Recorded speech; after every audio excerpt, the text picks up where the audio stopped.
હાલો દોસ્તો, જય માતાજી। આપણે બનાવવાના છે પુડલા। તો તેના માટે આપણે 2 નાના એવા મરચાં કટ કરીને લઈ લીધા છે। ત્યારબાદ આપણે લીલા ધાણા લઈ લીધા છે।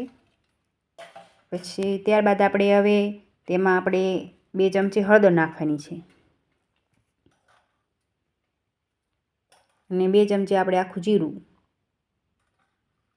ત્યારબાદ આપણે સ્વાદ અનુસાર મીઠું નાખશું। હવે આપણે 2 ચમચી આપણે ધાણા જીરું નાખવાનું છે। જો મોટી હોય તો તમે 1 ચમચી લઈ શકો છો। મારી પાસે નાની ચમચી છે એટલે મેં 2 ચમચી લીધું છે। અને ત્યારબાદ આપણે આ દહીં નાખવાનું છે।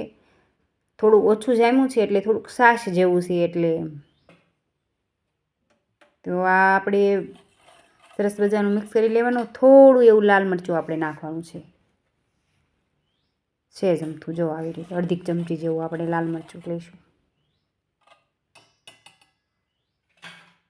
હવે ત્યારબાદ આપણે ચણાનો લોટ લેવાનો છે, આપણે ચાળેલો છે।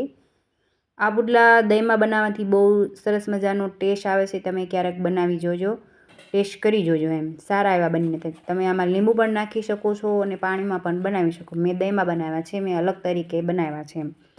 આવી રીતે સરસ બને છે। જો આપણો બેટર બનીને તૈયાર થઈ ગયું છે તો આપણે એમાં તવી ગરમ કરી લીધી છે।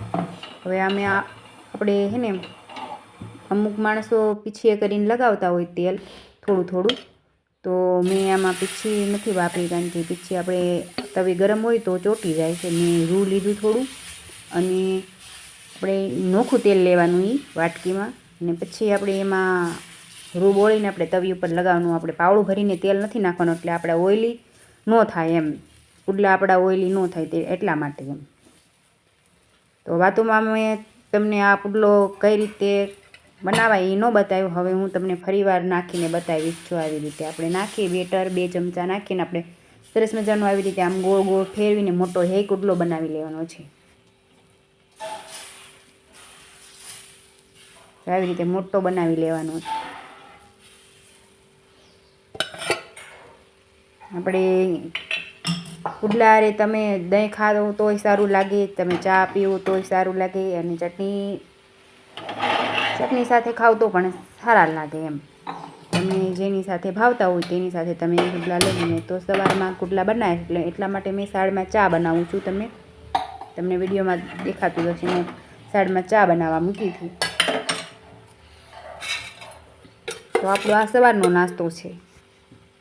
જ્યારે રવિવારની રજા હોય ત્યારે આપણે આવી રીતે પુડલા છે કે આપણે થેપલા એવું બધું બનાવતા હોય। તો થોડું થોડું આપણે તેલ સાઈડમાં આપણે લગાવવાનું છે, વધારે પડતું આપણે તેલ નથી નાખવાનું। જો આવો કેવો સરસ મજાનો ચીપકે પણ નહીં અને સરસ મજાનો બનીને તૈયાર થાય છે। આપણે ઢોસા જેવો સરસ મજાનો મોટ। જો અમુકથી પુડલા ઉઠલતા નથી તો તમે આ મારી રેસીપી જોજો, તમારાથી જરૂર ને જરૂર ઉઠલશે પુડલા। અને સરસ મજાનો પતલો એવો બનશે। અમુકથી જાડા બનતા હોય ને એ આ રેસીપી જોજો, તમારાથી સારા બનશે પુડલા એમ। તો આપણે આવી જ રીતે પુડલા બનાવી લેવાના છે।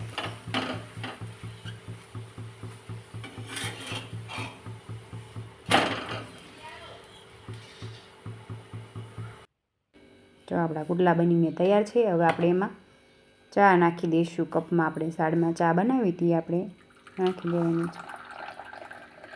મને વધારે ગળી પણ ચા નથી ભાવતી અને વધારે કડક નથી ભાવતી। તમને જેવી ભાવતી હોય એવી તમે લઈ શકો છો। મેં આવી રીતે આવી ચા બનાવી છે। આપણે હવે નાસ્તો કરી લઈશું। તો તમને જો મારો વિડીયો ગમ્યો હોય, પસંદ આવ્યો હોય તો લાઈક, શેર, સબસ્ક્રાઈબ કરજો।